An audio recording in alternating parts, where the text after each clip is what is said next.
welcome back again. And today we have Mr. White, Robert White here, and his our conversation was very valuable. We touched on a bunch of different stuff from child rearing to education, a whole bunch of stuff. So the conversation was going so great.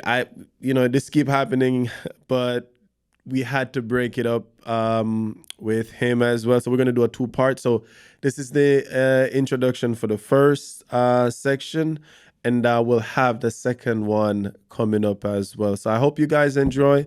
I really hope you guys get a lot of value from this, because in all honesty, that's the reason why I'm doing this. So enjoy, guys. Welcome to the Sun Island.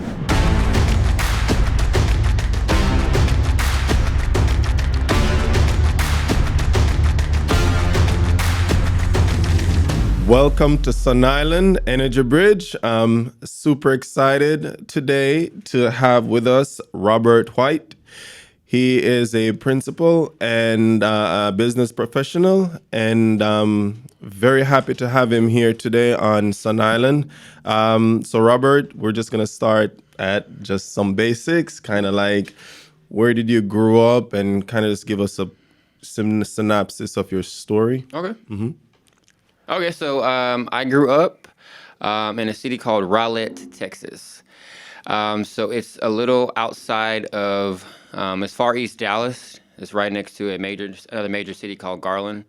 I was originally born in Port Arthur, Texas, and we moved to Rowlett, or the Garland area, because my father became a state trooper, and he was stationed down there in the Dallas area. And so I went to elementary school and middle school and high school, and I graduated high school from Rowlett High School in 2006. Okay.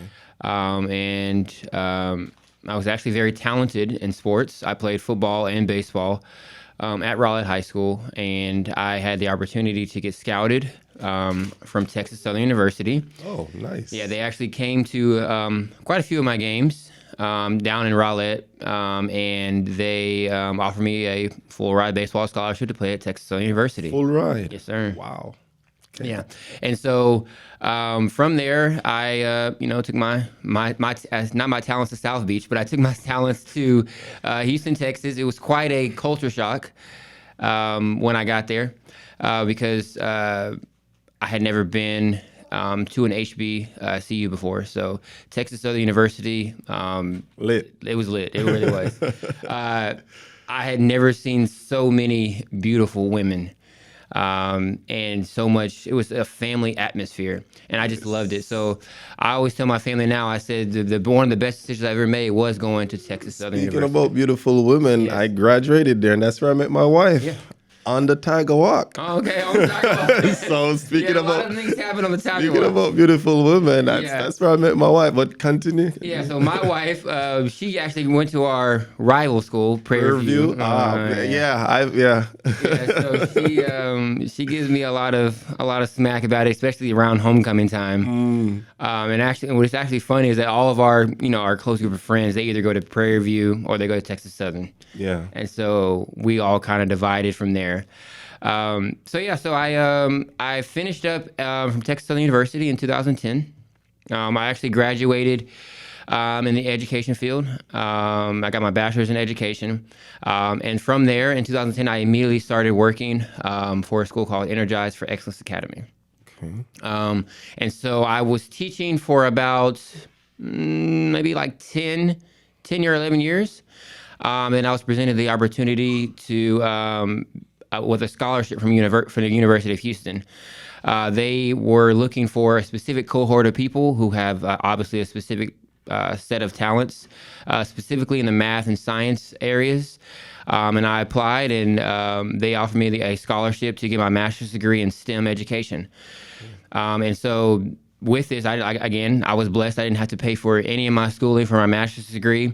And actually I am actually continuing my program, even after I graduated, for the next 4 years, where I do a lot of mentoring, for new and incoming teachers, and I hold like professional developments for them, and basically just expanding my knowledge onto them. That's wonderful, man. That's quite a stellar career so Yeah. far, man. How old are you, if you don't mind me asking? I am 35. 35. Yeah, I'll be 36 this year on October the 3rd. So that's a national holiday for me. Yeah, right. So I just turned 36. So we were both at Yeah. TSU around the same Yeah. time. So what instilled in you, kind of go back as a child, that education, because you've clearly excelled. Where do you think you got that foundation to know it's that important to take it to that level? Both my parents, they basically said, no matter what else is going on, you're going to get your education.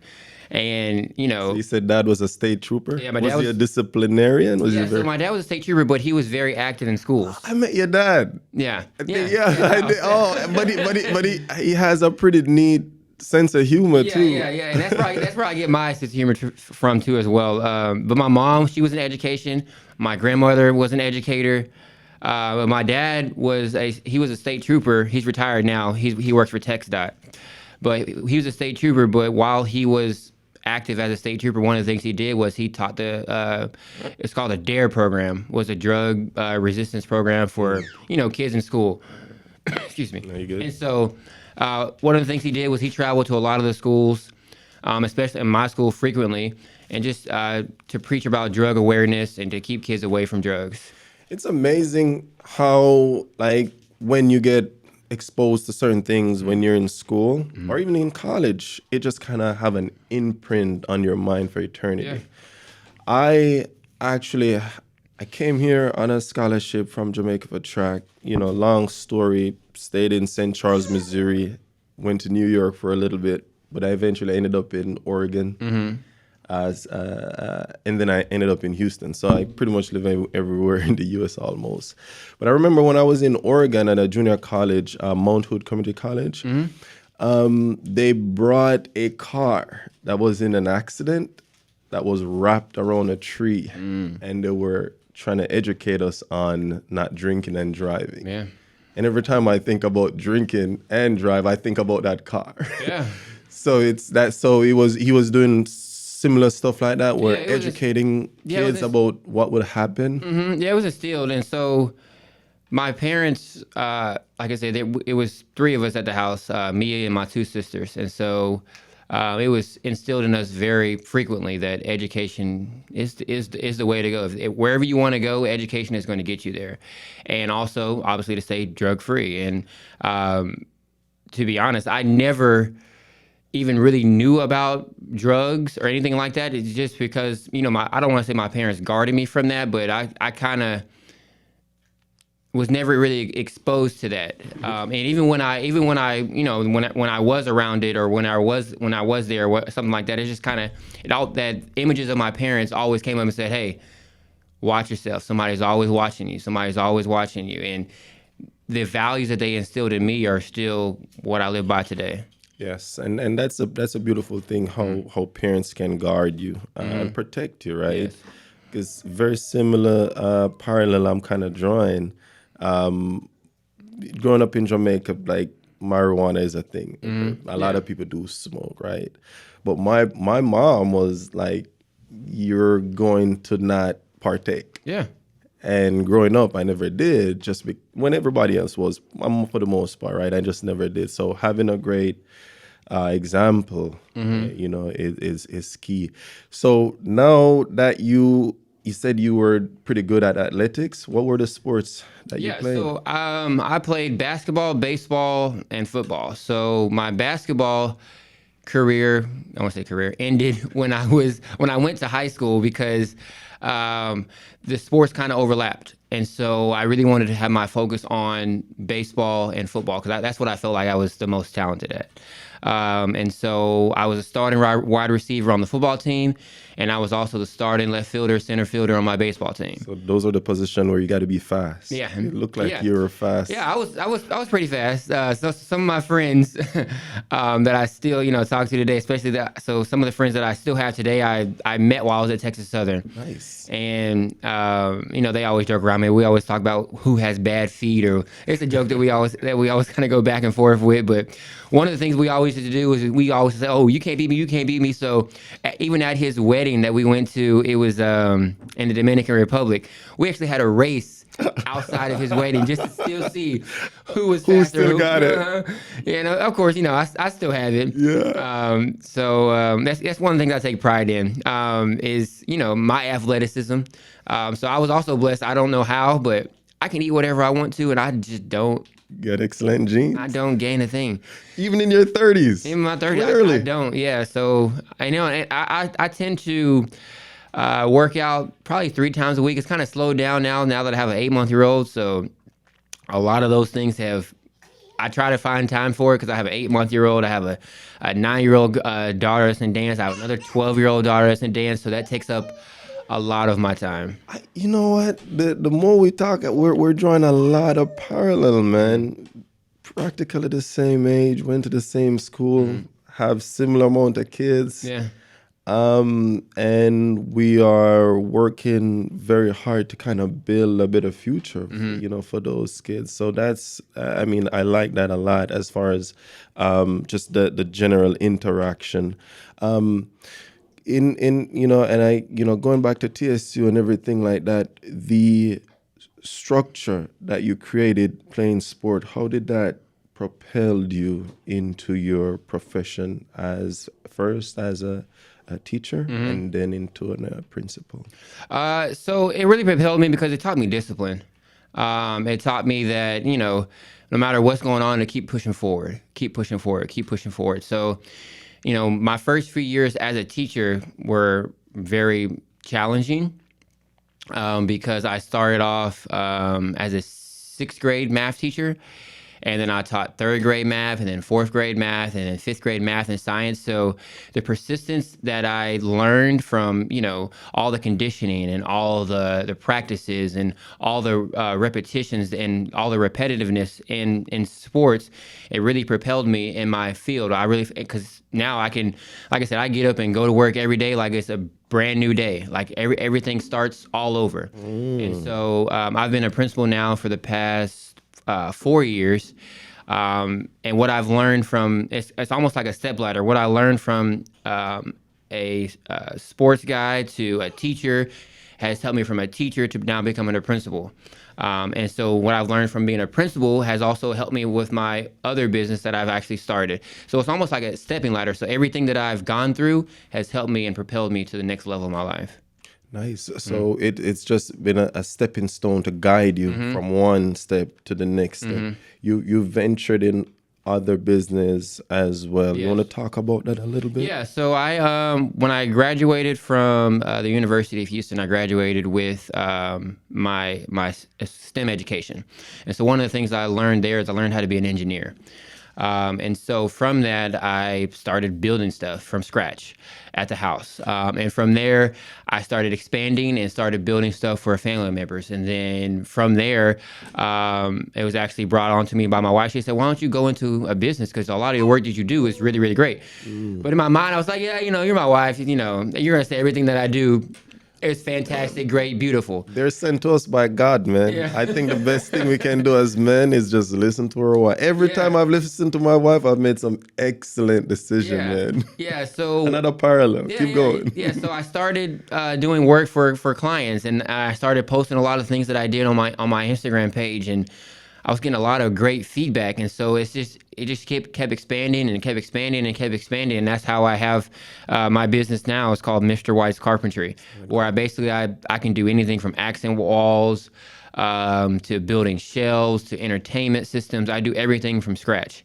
And one of my major projects that I just partook in last summer was I remodeled a whole house. So basically, a client came to me and had a house that was basically vacant, and so I tore down all the walls, all the ceilings, and replaced everything brand new.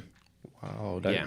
that's pretty impressive. So, you mostly do most of the work, or you have to kind of bring in No, I people do all. sometimes? So on the house, I had some help with the house, but a lot of other pieces that I've done, it's just been me, because I'm very attentive to detail, and so until where I can get to my business to where I really want it, I don't feel like I can let go of the reins just yet, because even though I may pay somebody to do a job, I'm gonna go back behind them and be like, oh, I can kind of touch up on this, or I can kind of do this. When in actuality, if I just do it myself, then I'm there, I can see it. Okay, I need to go back over this. I need to go back over this. And another reason why I started doing work for other clientele is that I noticed that a lot of professionals are I don't want to say overcharging, but the price that they're giving was quite high, and I feel like I can do the exact same job Or even better. or even better for half the cost. And once my name started getting out there, people started to realize, oh man, you got to contact this guy. So a lot of my business works off referrals, just from people and impressed with my work. And that referred it. type of work that's very visual, carpentry, just they're very attractive. I follow some folks online that does that type of work, and it's very engaging. Yeah. Just to kind of see their work, it's like they take it from a blank slate Yeah. to something very, very beautiful. So that's pretty neat. Okay, so you've came up in sports. You've done absolutely great academically. Why do you decide that you want to go in business? Well, I decided. And the reason why I asked that question, sometimes, just like a book that I read, they call it Rich Dad Poor Dad. I'm not sure if you've ever read that book before. I have. Yes. So, some people who are great at one thing, they tend to just do that thing, right? And vice versa. But you've done that educational and you're doing excellent at it. Why decide to go into business? Well, I decided to go into business simply for the fact that, like I said, it was actually started during COVID. So during COVID, a lot of the educators were at home. And so while I was at home, I was literally sitting there. Can't stay put. No, I couldn't. That's I good. was sitting there with my wife at the kitchen table, and we had just moved into a new house, and we had this big open space right in front of our exit door to the backyard. And I was like, babe, I think we can put something right there. She's like, really? What? I was like, I don't know. I think I want to put a bar right there. Oh, yeah? And so I started getting quotes about things about how much a bar would cost and things like that. And so through my research, it was a bar the size that I wanted was going to cost like $6,000-$7,000, and I was like, whoa. Really? That expensive? Yeah, and I was like, I'm not doing that. And so I basically, like, literally the next day, I went and took a sheet of paper and I drew out on a sheet of paper for what I wanted, and I went to the store, bought all the wood, Yeah. and got the countertop and the fitting for it, and everything was done exactly how I wanted it. But I was able to do it, like I said, for a half or a third or a fourth of the cost. So you post a lot of this work on like your Instagram stuff. I What's do. your Instagram, by the way? It's at Mr. White's Carpentry. So at MRWHIT. It's Mr. White's Carpentry. Oh, Mr. Dot. White's Carpentry. Oh, White's with an S? Okay, carpentry. Yeah, and so so with that bar, I realized, I told my wife, I said, wow, so these people are going to charge me this to do this. I said, I can be helping people, who want all the nice Underscore carpentry or just? Yes, it's underscore. I might have said it wrong. Let me see, because I know my email is different as well. Yeah, I probably should know this. Let me see. No worries. So I have a Mr. underscore White's underscore carpentry. That's it right there. Yeah, Mr. underscore. Oh, this is it? Yeah, that's it right Oh, there. wow. Okay. Yeah, so it's Mr. underscore White underscore carpentry. Let me see here. Okay. Yeah, so you I'm putting it up here. Yeah, that's me right there.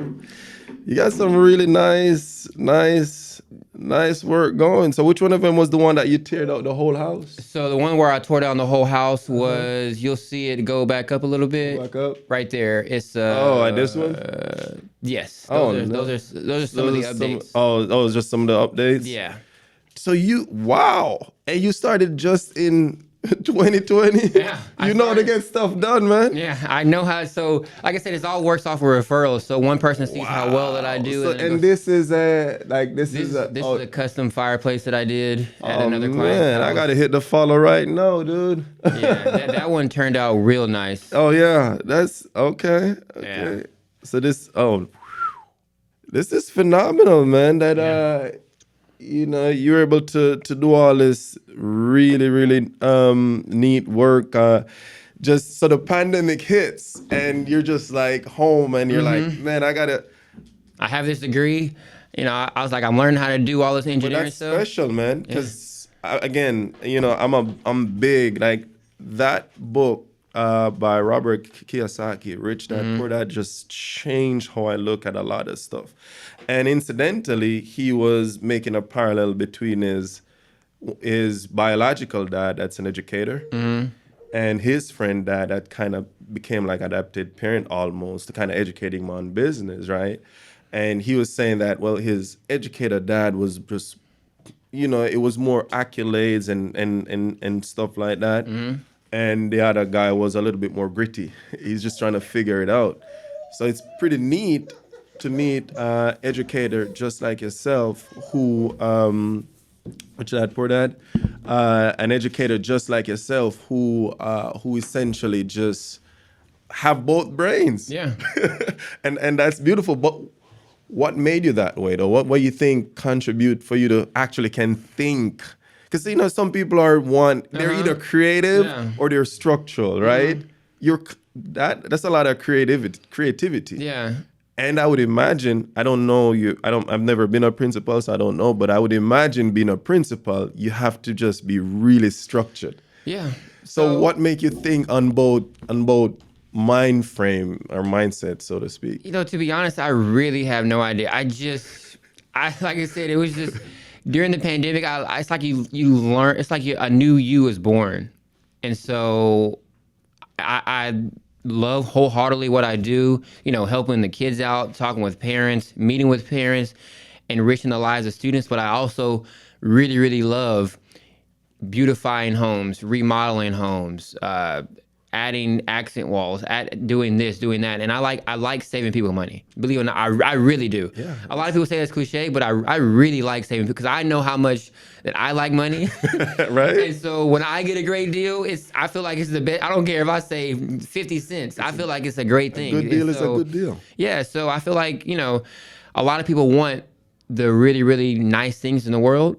And I feel like I can apply that to them or make that affordable to them just by offering my services. So if they want a beautiful staircase, or if they want, their TV's hung on the wall with the cords, with the wires hidden, kind of like how your TV is now. I can do that with half the price. Without you breaking the bank, without you thinking, I got to go take out a loan to do this or do that. True. Yeah. You did mention the pandemic a couple of times. And I really, as a parent, I really want to ask a professional like yourself, a principal, what school you're a principal of? Energized for STEM Academy Middle School. It's pretty cool. I really wanted to ask your opinion or just what you've noticed or learned pre-pandemic for education, during, and now post-pandemic. How has it affected us, and what should I be doing as a parent just to make sure my child catches up? Well, pre-pandemic to post-pandemic, obviously, you, as a parent, it's been a lot of change. And so one of the things that I've seen in education is the students are not as attentive as they were pre-pandemic. Attentive is in class, and it seems like the want to and the care is just not there. When the first year that we came back when the students actually came back into the schools, obviously there was a huge educational gap because students hadn't been in school. Correct. And so whenever they arrived back to school, there was a lot of things that the students had to relearn socially and emotionally. They had to, how to communicate with their peers, how to communicate with teachers, with administrators, because a lot of the disciplinary action items like that have gone way up. And I really think that's attributed to, the students being on their phones or all day or on electronics all day, because, pre-pandemic, they were still on their phones, but there was a lot more student interaction. And so what happened, and what I believe, is that the students got used to not communicating with anybody else but except for the screen. And so when it's time for them to go back to a school setting or communicate with their parents or communicate with their friends, they're unable to do. I won't say they're unable to do so. It's just been a challenge, because it's almost like they're having to relearn how to do that. And so pre-pandemic, it was, you're always going to have disciplinary problems, but post-pandemic, it's been a huge upkick. More fights in the education system. Really? Yeah, a lot of students with, who are post now. Okay. Yeah, more fights, and a lot of the students still to this day, masks aren't required in school. But what I've noticed, especially in middle school, is that a lot of students will still wear their mask on their face just because they've gotten used to it so much that they don't feel comfortable in their own skin to show the rest of their face. So they'll have their mask all the way up basically towards their eyes. And because even when like, say for instance, we have school pictures, and so in the school pictures, they don't even want to take off their mask. They don't, because because of the bullying has gotten to a whole nother way. Like, oh, look at that child's face, haha. Look at them without their mask. It's how kids are, but it's just gotten to another heightened level. And so the students have gotten so used to wearing these masks and talking into screens and on their phones all day, not communicating with anybody, they're still kind of in that mode to where they don't communicate. And they bring some of that. Some of that comes to school. So when they get in trouble, they don't know how to communicate their feelings. They don't know how to communicate what they want. They don't know how to communicate to their friends. Yeah. And so it's like almost them having to relearn it. Yeah. And what do you think schools are doing to help them relearn that? So in schools, we have a lot of schools have like SocialEmotional Circles, where you invite the students. It's like a lot of times they'll have it to where you have like one section where it's just boys, another section where it's just girls, and there's like a round table circle talk, to where the students can express their feelings, express how they feel, and practice communicating effectively. And without, hurting somebody else's feelings, or without, stepping on somebody else's toes, but just, I guess, almost like they're practicing the how do I want to say it?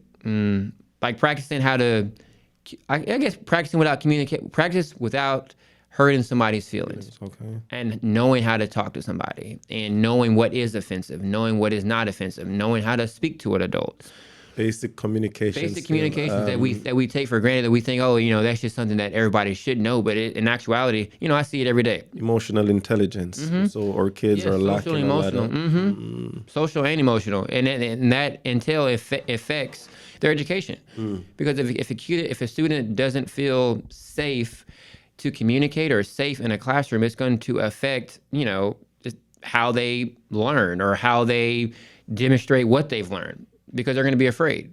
So that's very important points that you bring up, that kids have to be in an environment where they feel that they're safe. They feel like they want to be there.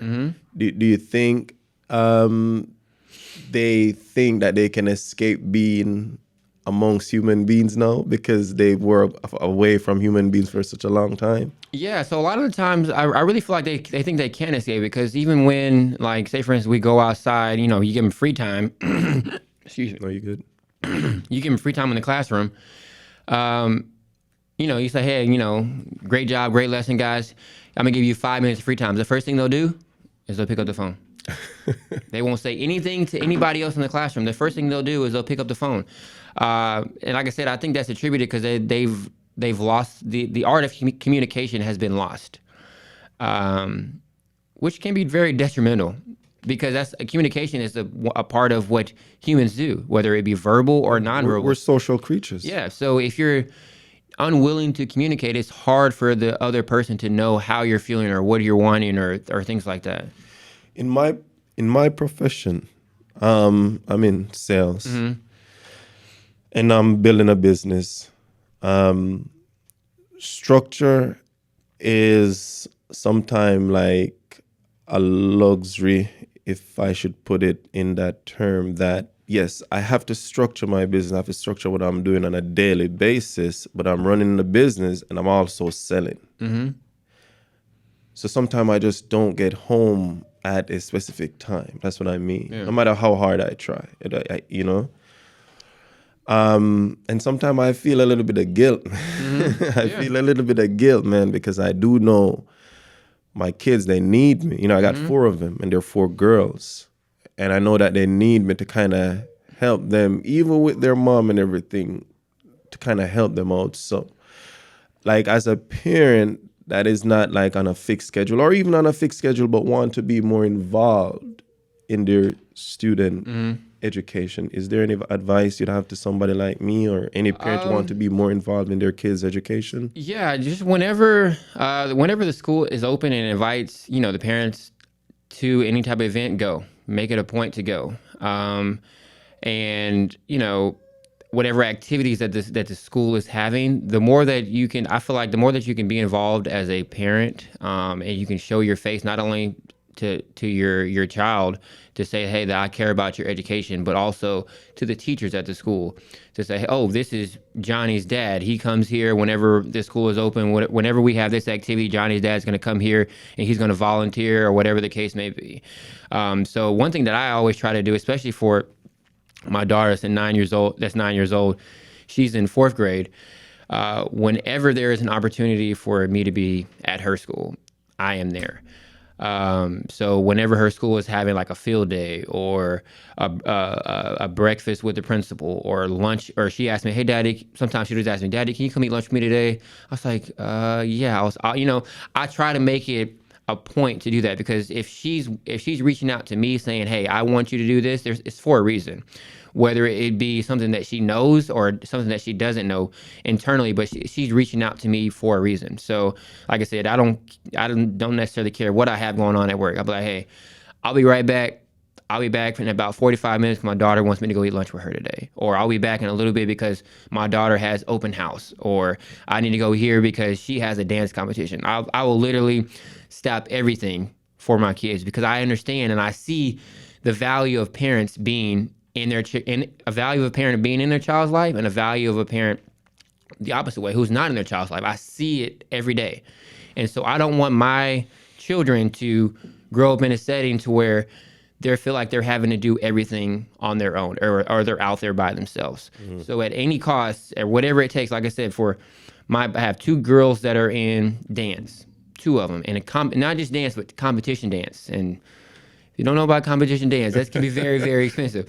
So, Oh, wow. Yeah, it can be. And so whatever they have going on at the school, after school, or whatever it is they want to do, I'm gonna make it a point to try to help them do whatever they want to do, because I understand the importance of doing that. Because myself, when I was a child, anything that I wanted to do, my parents were like, okay, let's do it. Daddy, I want to play baseball. Okay, let's go sign you up. Let's get you a bat. Or Daddy, I want to play football. Okay. My dad was the football coach, the baseball coach, the track coach, anything that I wanted to do, my dad was there. And my dad, like I said, he was a state trooper. So they work long hours. True. 12-hour shifts. Somehow, some way, He's always my dad there. was always there. And so even with my mom, like, our whole summer, every year, was revolved around what the kids wanted to do.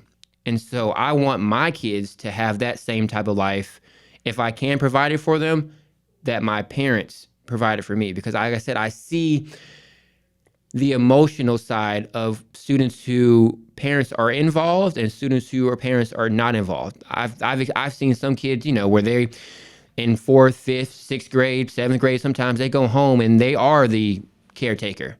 Wow. Yeah. They get up and they get their little brothers and sisters ready, take them to school. They go home, they're making dinner grade 4, 5, 6. I've seen it, yes, sir. And so the effect that that could have on a child emotionally, socially, it's tremendous. Yeah, you're putting grown people Yeah, responsibility on a on child. and But I it- was mhm. go ahead. Well, it's not, and it's just because the parents are, working to try to provide for the kids. And so when you're, like I said, my school was in a low income area. So like I said, I see situations kind of like this often, and it's heartbreaking. But like I said, whenever I can be there for the kids, I try to be. I really do, and not just my kids, but the kids that are at the school. Any child that I can help, I'm definitely there.